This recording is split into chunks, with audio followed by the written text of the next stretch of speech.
So this is going to be a really personal podcast, actually a series of really personal and slightly deeper podcasts that I have recorded. There are actually two following, and it's about neurodiversity, but in the next two about ADHD or ADHS in Swiss German specifically.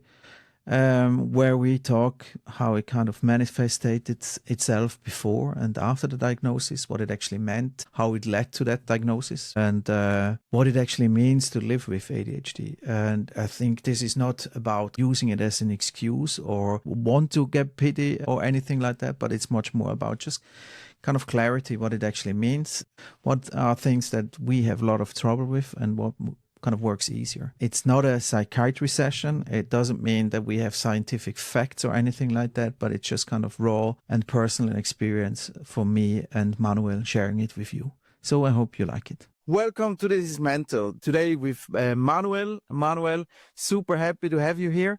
Manuel is a coach. He is a financial planner who actually helps now. He's just started as an independent entrepreneur to help people to actually get a grip of their financial situations. But this is actually not what we're going to talk about today. Today, we're going to talk about the fact that we both have ADHD and how we actually deal with it. And before we just really dive into the juicy neurodiversity stuff, Manuel, how would you introduce yourself in a non-LinkedIn version? So more from the private side. First of all, thanks for having me, Pascal. Manuel. I'm Swiss, 49 years old, married, and we have two boys. And I really love American football. That's nothing financial.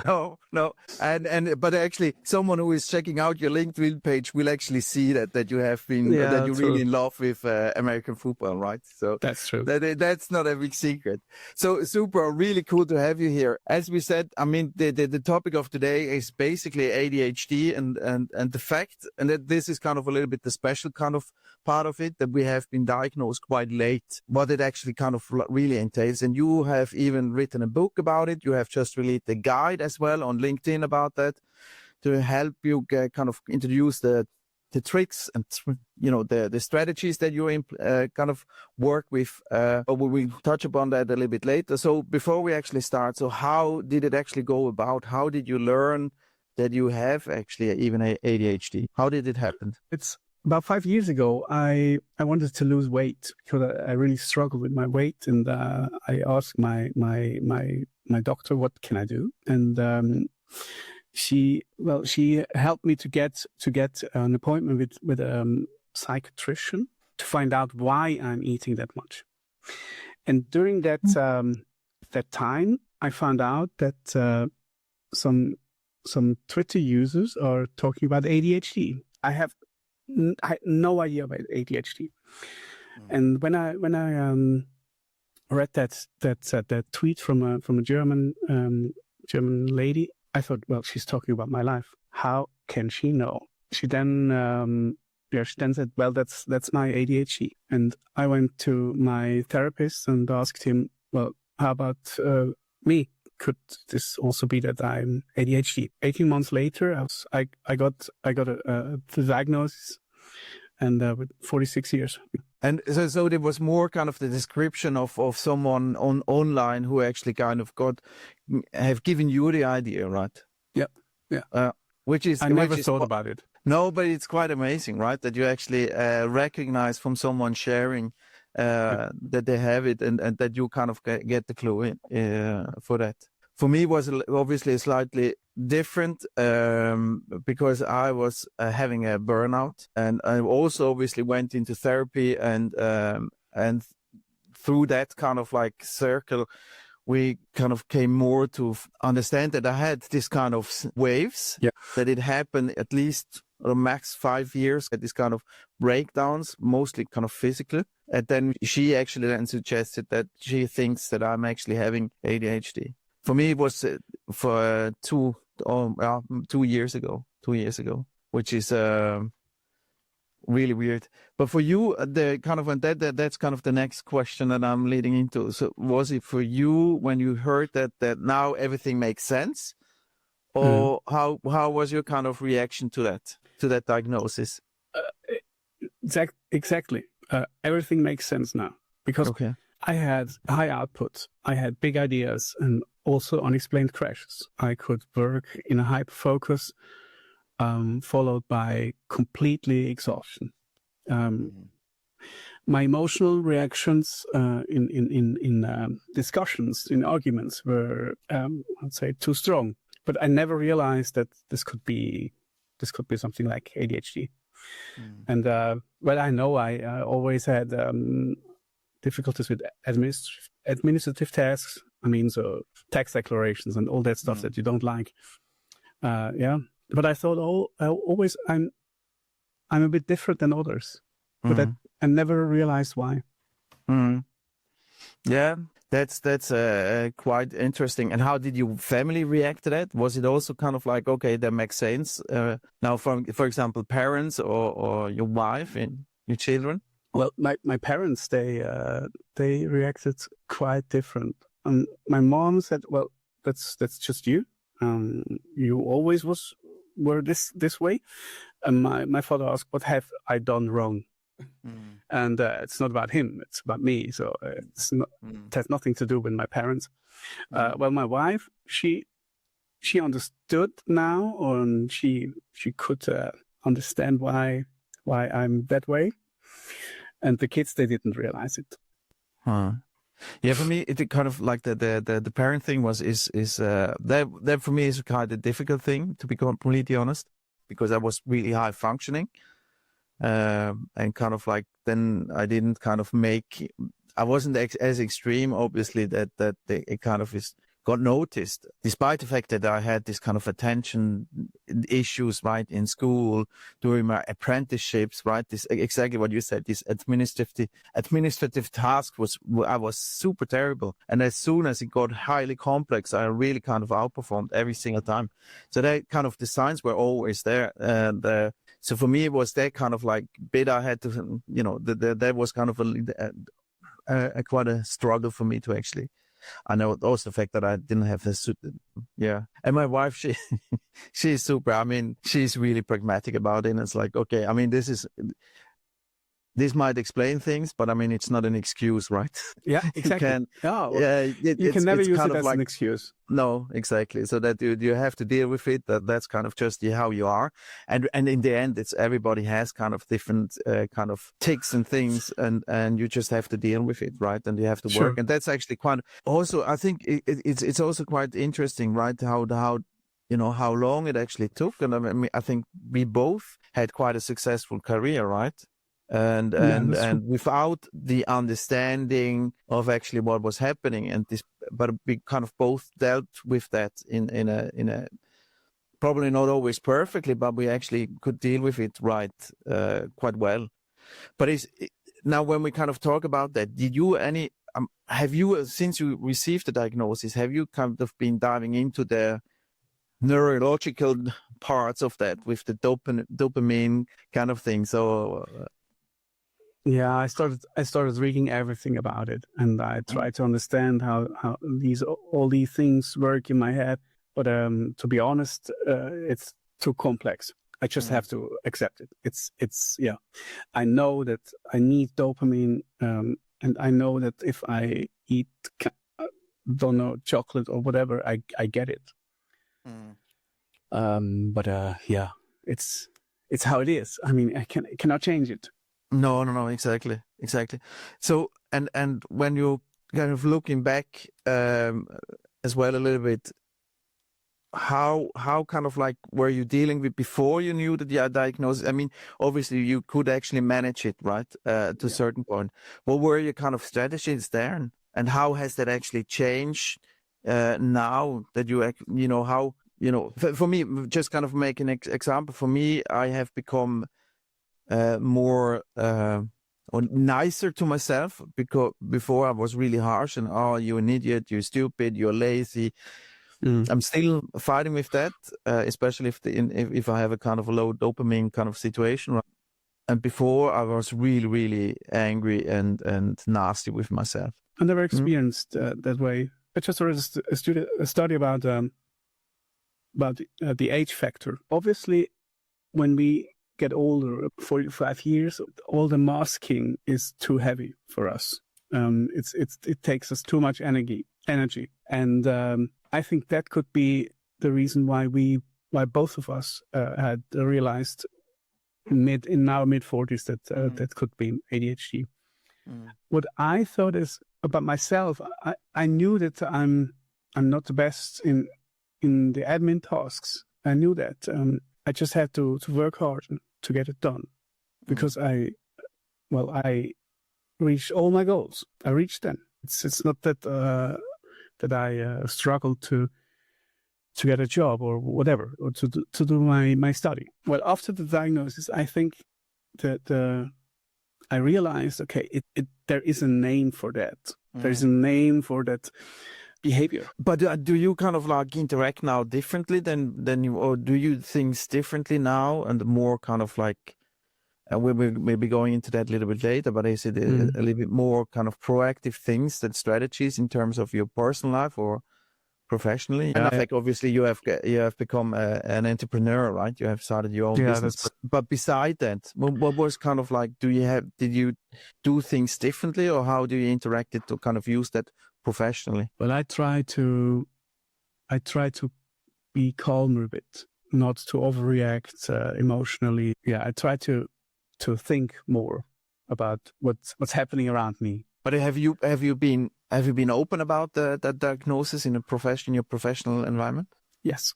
First, I only talked to my boss, and but it was the best thing to do for me. It worked really good, and my team, we changed the approach how we work together, and we were quite successful. As you know, I'm working with different mandates, and with one mandate with the Swedish company, I actually have been quite open about it.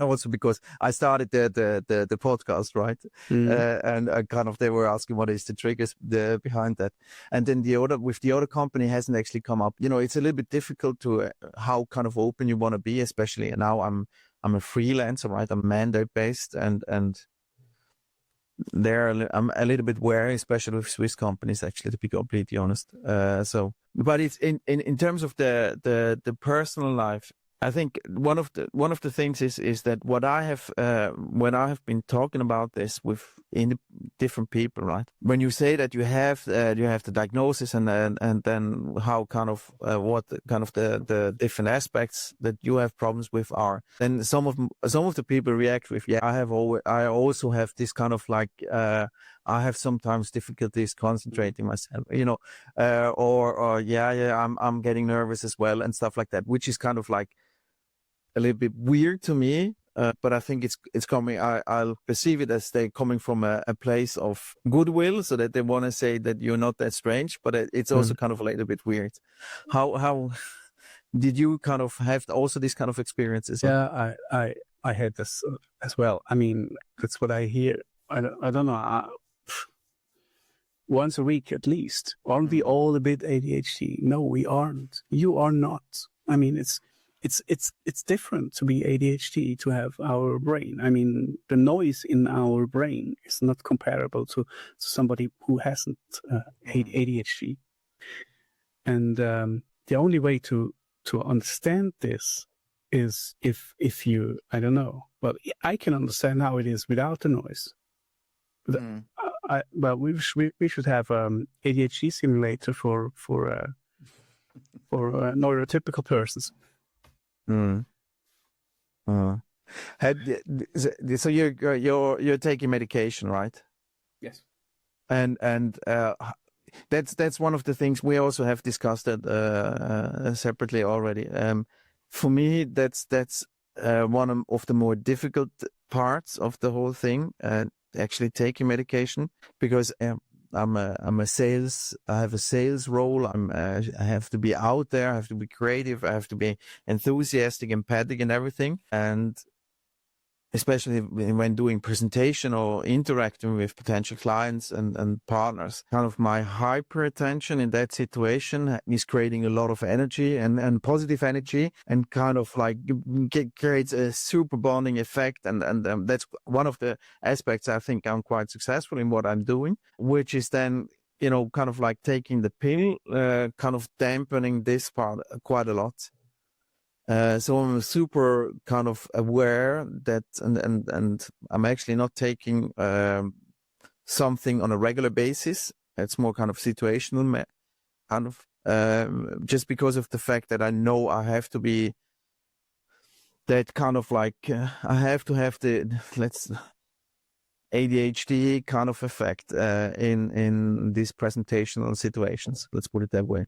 Well, I fought about 18 months against it. And then I realized, okay, you don't get it. You need to try it out.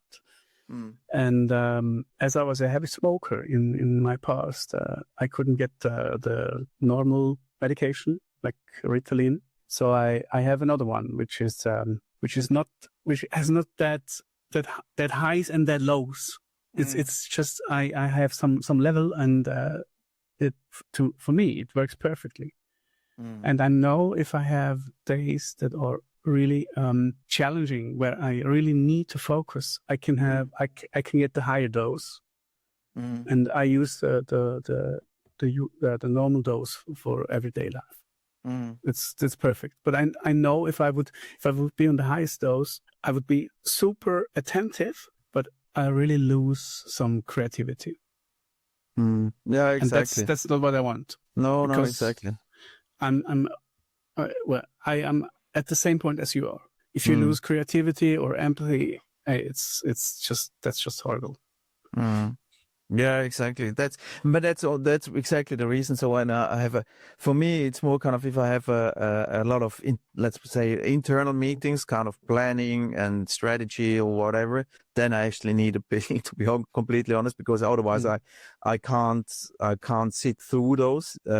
This is extremely challenging for me because it's just kind of like, I kind of creates chaos, even more chaos in my head. But then if I'm doing events and presentations, stuff like that, then I just kind of like, I need, and probably that's also, I haven't actually tested it out, taking a pill and doing the presentation. So that's probably one thing I have to test out as well. But for me, it's kind of one of the bigger difficulties is actually also kind of figuring out what is, let's put it that way. For me, one of the challenging things is to understand, I try to understand, what is ADHD driven and what is kind of a simple characteristics of mine, if you know what I mean. That's also something which I'm struggling a bit.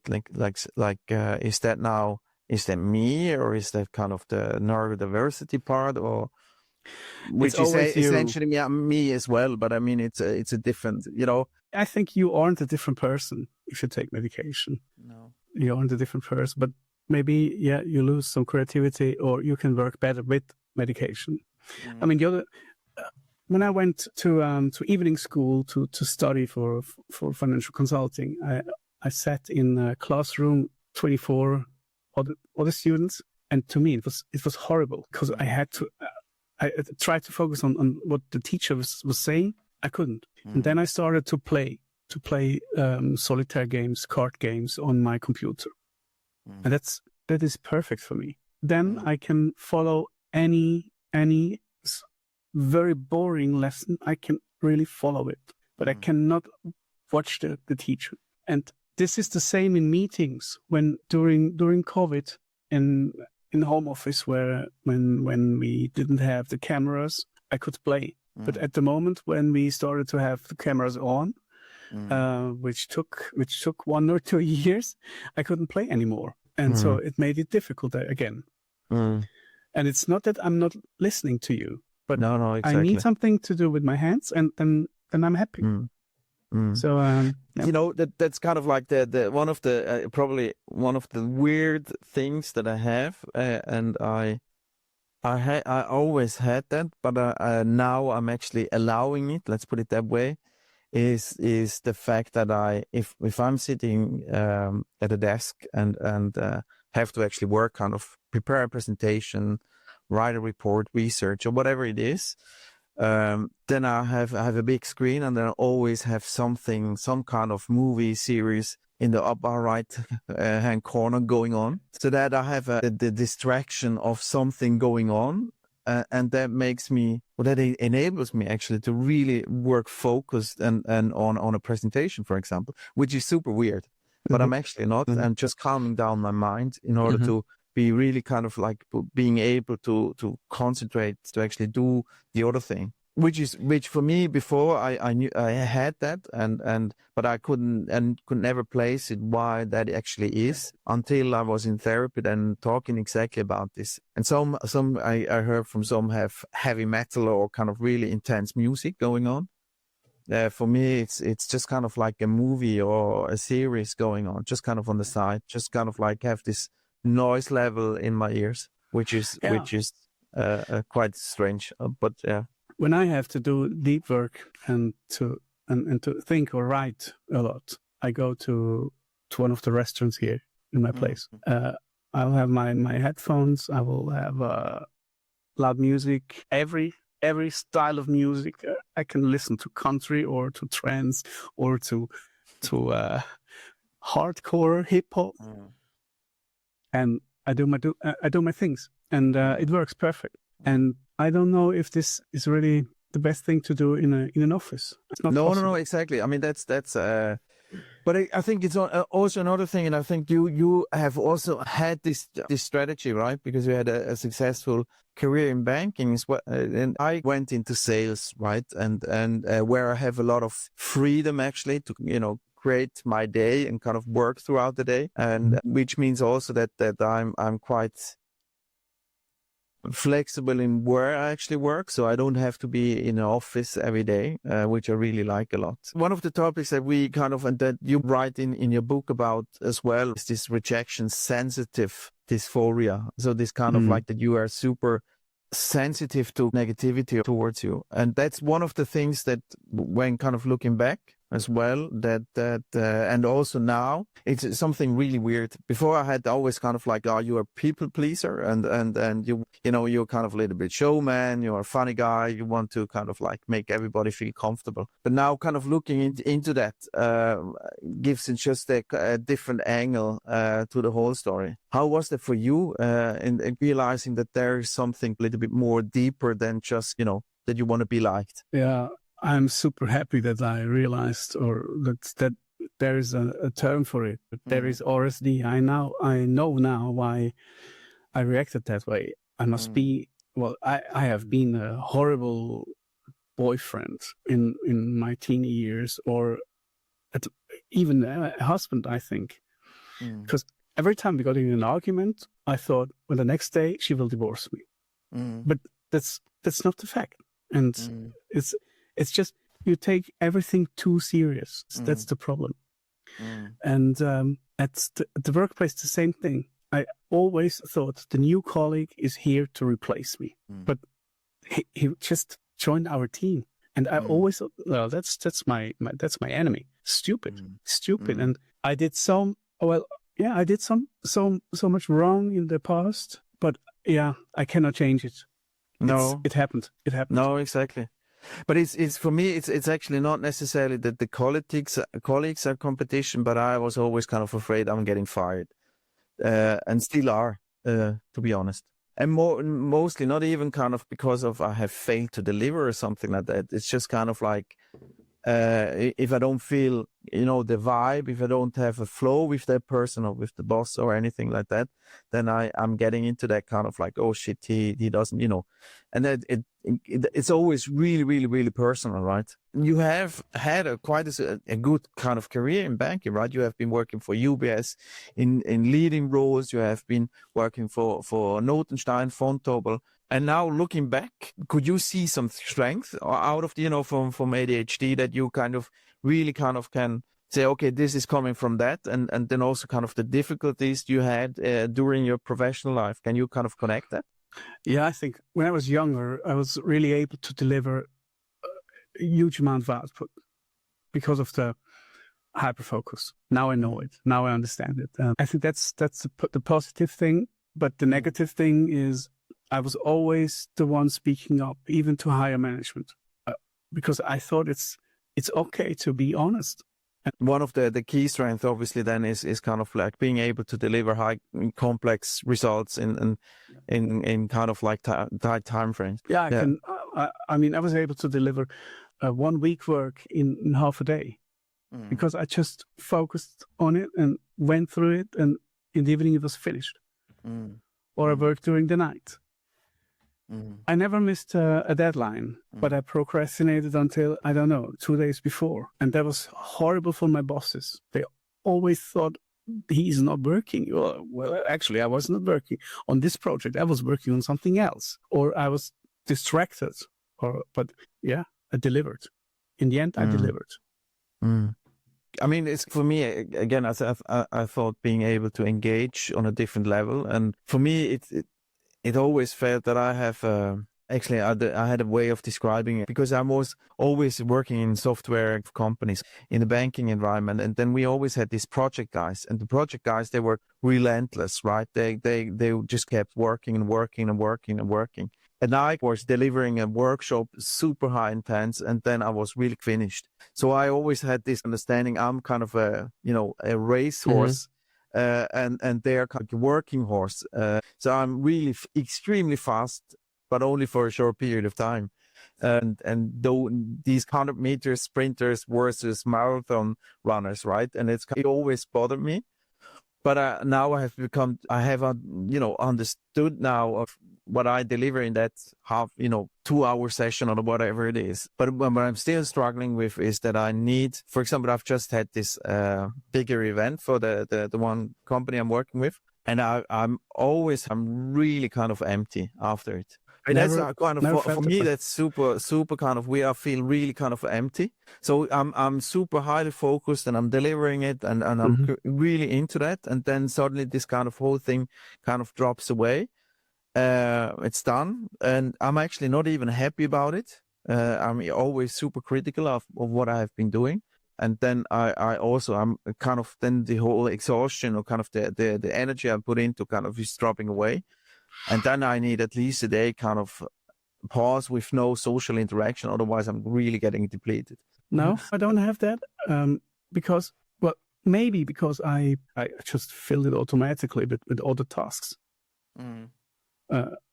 Yeah, I would say I was in overdrive for the last, 10, 15 years. And now when I start my own company, I can manage it really, really good. Much better than before. So how do you kind of structure your day? When is your best time, for example, to work and or the focus? How do you kind of like mornings are best for me. I get up and get my pills, go to the restaurant, work 3.5 hours, and get a lot of things done. And I know then, the afternoon will be something else. I try to structure the day this way, so that if I have meetings or calls, I do that in the afternoon because I don't have to be that hyper focused in a call. It's not possible. You cannot be hyper focused in a call. So I try to have that in the morning, and I struggle with bedtime. Honestly, I'm up, I don't know, until 2:00 at least, and that's just not healthy. Yeah. Sleep is difficult, right? Yeah. It's not that I couldn't sleep, but I just want to do something else. I watch the news. I play games. For me, is kind of calming the mind is kind of the most difficult thing actually when going to bed. I can be super tired. Then as soon as I lay down, then it's just racing and going in any direction, which is a challenge. So I'm trying to have some kind of a ritual to actually, which actually includes YouTube. So I'm watching this outdoor guys kind of, putting up a tent and barbecuing. Some of them are even not talking at all, which is also a little bit weird, but I think, but it actually calms my mind. For me, before I had always quite a difficulty of I knew or recognized these patterns as to some degree. Obviously, I didn't have a name for it. Mm-hmm. But then I got annoyed because it didn't fit with whatever other people's do, and like that perception. I had a lot of difficulties with that, and now I have become nicer to myself. Do you have the same kind of experience? Yeah, probably yes. As I said before, I think I try to reflect more on what I did and how I reacted and how the day went by. Yeah, maybe I drive a lot, and with my car, obviously, and I can drive an hour in the night just to calm down. That's the perfect thing for me. Manuel is driving 11 o'clock, 12 o'clock. Yeah. Okay. I can even drive to downtown Zurich, where still in the night is still there's still enough of traffic. I don't care. To me, it's perfect. I could be a Uber driver, I guess. Yeah. Yeah, But, interesting. Everybody has some kind of different strategies to that. Really, yeah. Well, if I need my time, I just in the car. That's perfect way. I'm not that driving wouldn't actually calm me down at all. I mean, shopping is it's two-sided for me. If I have to go grocery shopping without my earphones, I'm done within 15 minutes. I'm exhausted because it's the same thing as you are. How does this guy think about my cart and what I have in my? I mean, stupid, and it's too loud. It's too noisy. It's too many people. But if I go shopping for my kids, especially outlet shopping in the US, when you go shopping and get some new clothes, I could spend 5 hours within a store just buying clothes for my kids, not for myself. I hate it. I really hate it. I know what sizes I need for my polos and for my jeans, and that's it. Yeah. But okay. Yeah, interacting with others is sometimes difficult. That's true. So I mentioned that in the beginning that you're intending to write a book, right? And I saw on LinkedIn that you have already delivered a guide for ADHD people. So what is the inspiration for you that you actually started writing about it? Because it's obviously we're talking about it and we're now quite open that we both have ADHD. But what was the driver of you to share that even to a broader audience? Well, in summer I was portrayed in a Swiss magazine, so I have no chance to hide. It's obviously if you Google my name, there will be something found with ADHD. So that was not a problem for me. Writing a book was always on my bucket list. Okay. And when I realized that there is nobody has written a book about ADHD and finance, well, obviously there are some books, but in Germany we don't find it. So I started with that, and then I realized the project should be different. The project should be for newly diagnosed people trying to describe ADHD to their colleagues, to their boss, to their wife, to their kids, and that's what the book will be about. It has no it has not the objection to be clinically perfect, but I will describe how I felt and what I did, what I tried to change. And the idea should be that if somebody struggles with the diagnosis and struggles with in their relationship with their spouse, get that book, give it to your spouse, and ask just to read the book, because I don't know if everybody wants to talk that much about that subject, and I don't know if anybody wants to read so much about it. But I try to write it in such a way that it's not boring, that it's not focusing on clinical trials and studies and whatever. I just want to let you know how I feel and how I want to change myself. Mm. Yeah, I think I can see that actually is a fantastic angle, because one of the things, now you're just describing that, one of the things that I think a lot of people feel, especially like if you're diagnosed later, was that you have the feeling that you're different, you're off, right? In almost every situation you feel off, and you can't actually place that, and then you feel like a little bit.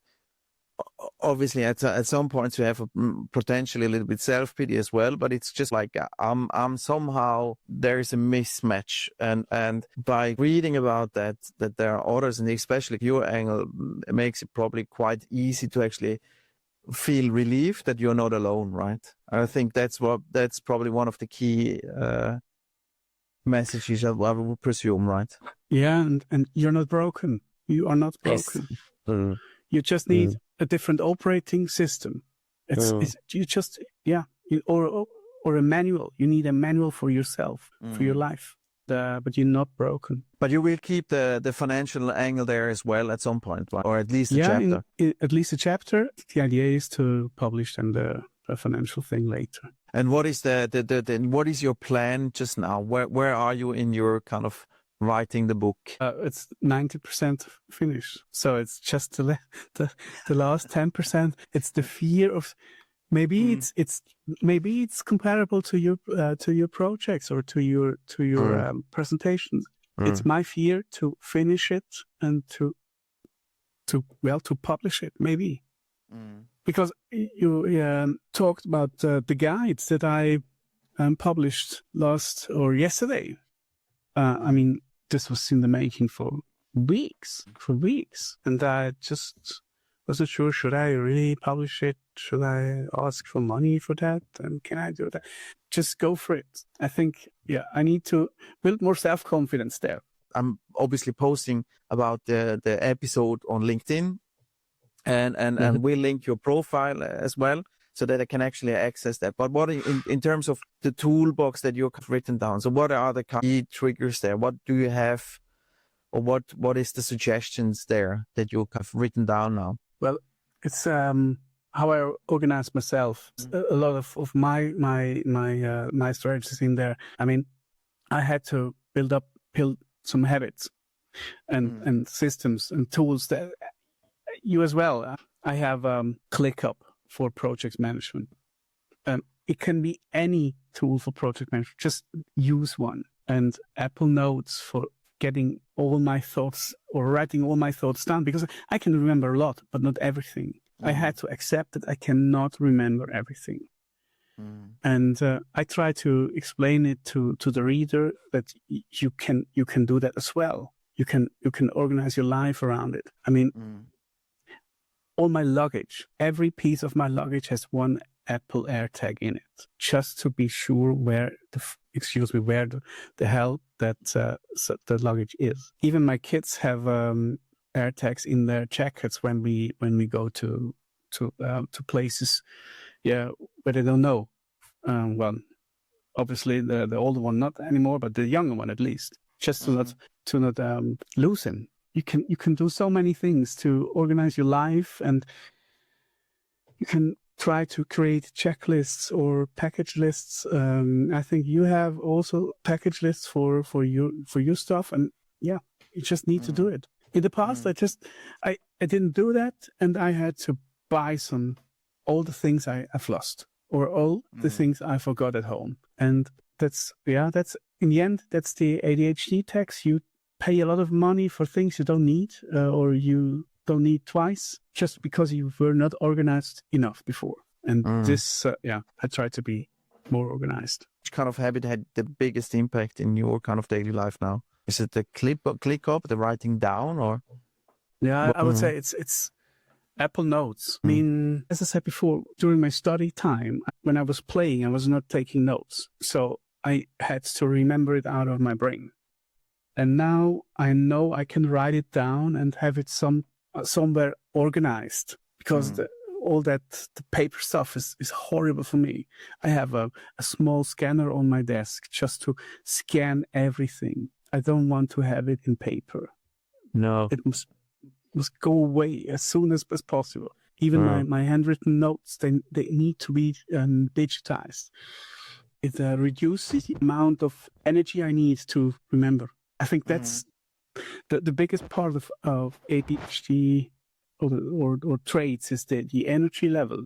You need to make sure that you keep your energy, because you need it for so many things, so many areas. So when looking now into kind of the, when someone has now been newly diagnosed, what is your kind of like, what would your tip be? Besides obviously kind of like getting your guides to get some kind of immediate help there, but what else would you kind of like recommend? Be nice to yourself. Realize that you are not broken. Try to reflect what happened in the past, but look forward. You cannot change your past, but you can somehow build your future. And if RSD is your thing, try to calm down. Try to not overreact if your spouse asks you to do the dishes. And and there's no please in it. I mean, somebody gets angry and doesn't make sense. Yeah, I think that be nice is probably be nice to yourself. You're not broken. It's just the way it is, and accept the way it is probably for me the most important part of the whole kind of storyline. And then what helped me, funny enough, is obviously, and I think everybody's different in that context, but what helped me was there are obviously a lot of accounts or YouTube or Instagram and stuff like that where you can actually listen into and tap into where things are discussed. You can be even really focused on RSD, for example, or other kind of specific kind of quirks or whatever you want to call it, that you can actually listen into and see how other people kind of experience this and how they react and deal with it. And I think that's also for me was helping a lot of, okay, you're not that... In the end, we're not that unique, right? And that is a good thing. There's a lot of commonality in that context. So, and then you feel kind of like less alone. Let's put it that way. I think it's for me, it's quite. Now we're getting into the closing, in the reflection of our podcast, and for me, especially now when talking about ADHD and then your past journey, the thing that you're most proud of that you have achieved despite or because. Even though you have the ADHD, what is the, and that can be, you can have more than just one. I'm proud where I stand now, really. I mean, when I heard that somebody with that diagnosis could have been out of work 22, 25 years old, I'm really proud that I made it that way. That's that far. I think I've achieved things that nobody expected. And I think I have a bit more potential still. That's why I start my company. I think you want to do more. I want to do more, but I don't want to work more than in the past. Because if you have ADHD and if you're in a company environment, if you're disturbed the whole day, you have to finish your work in the evening after the colleagues went home. And I don't want to do that. But I want to have more quality work, which is good for me and good for my clients. I think, Yeah, I couldn't agree more. I think for me now, in hindsight, I think probably the biggest development was not necessarily when I started my clothing business, but more how I what I did afterwards when it failed.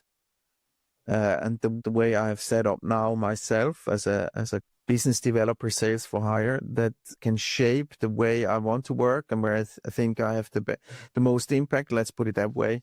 Exactly like you just said, right? That is for me one of the proudest on a professional side, right? Then the weird thing, which I still don't understand, is that I'm not entirely sure if I should be proud of that or can be proud of that. But I mean, I have a family, right? And I have been married over almost 25 years by now. So that I still have that and two cool sons is quite astonishing to me, honestly, despite the fact that I can be awful. You know, when I got the diagnosis, I would say the first 2 days were really hard. because I thought what could have been in another way if I knew it when I was a teenager. What if I had medication with 20? And then I realized I got a wife, I'm married, 20 years to her. We have 2 kids, we have our house, we have everything we wanted, or everything I wanted. I'm happy. I don't want to change it, and just accept it. I will never be the CEO of a bank. Do I want to be? No. So the plan is now you just you have just started with your kind of the financial planning role, right? That's something really fresh, and you're about to release the book. So what's kind of the time frame, and what is the plan for you now for the next kind of 6 months, 1 year? What do you want to do? Mm-hmm.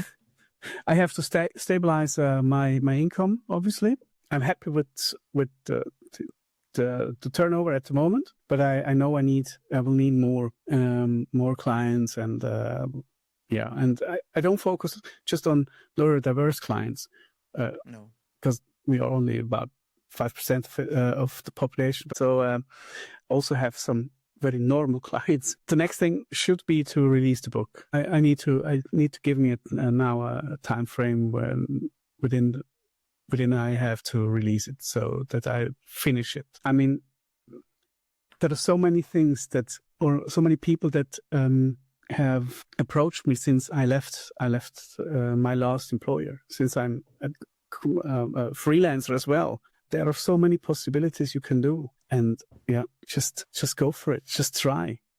It's the first time in my life that I can really try.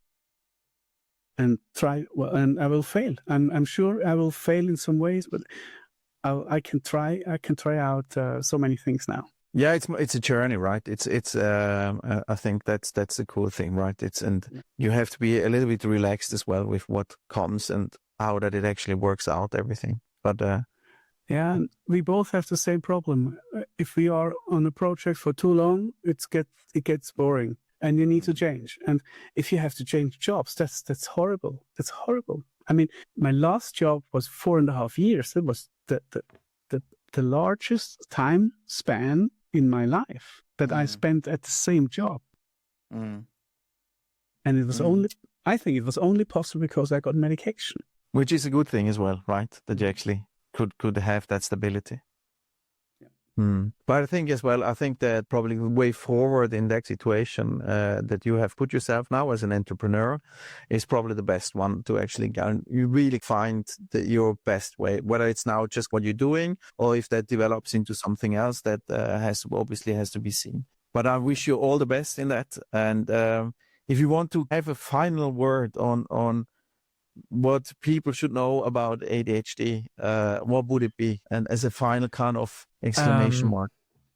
I would say ADHD is not a character flaw. We aren't broken. We just function differently. And I hope that we could build enough trust that there is space for us in a normal workplace as well. Because everyone benefits from it. Because we have we can bring some strengths into a team that you cannot ask for it on the job market. That's a really nice way to actually finish this podcast, Emmanuel. So thank you very much for actually joining me. Thank you very much for sharing and being that open. And for all the listeners, I hope you really liked it. We are going to continue in that topic. I'm going to talk to actually ADHD coach just in a couple of days. And then one of my first recordings was actually with the father of an autistic girl. So we continue that and deepen that a little bit more into neurodiversity. But thanks for listening, and see you in the next one. So I really hope you like this podcast because it's a quite personal and raw, honest podcast recording with Manuel and me, sharing our experiences and personal strategies. Important, this is not to create pity or anything at all in that direction, but it's more like create maybe some more understanding in a context that it's not a flaw for those who have it. It's not a weakness as such, but it's not a superpower either. But it's just that's the way you are. That's the way you tick. Embrace it, and also to create a little bit more acceptance in the professional space, because I think it's really important. We have the tendency to put everything into drawers, have templates that we can deal with it easier, to make everything plannable and then more efficient. But I think one of the strengths is that we are quite dynamic and we are quite creative, but we work best when we're not put into a box. And that is for some people difficult to deal with. So just creating this acceptance, hopefully. And I will be continuing now this podcast series with the next recording, which I actually have already finished with ADHD box trainer, box therapist. So see you in the next one.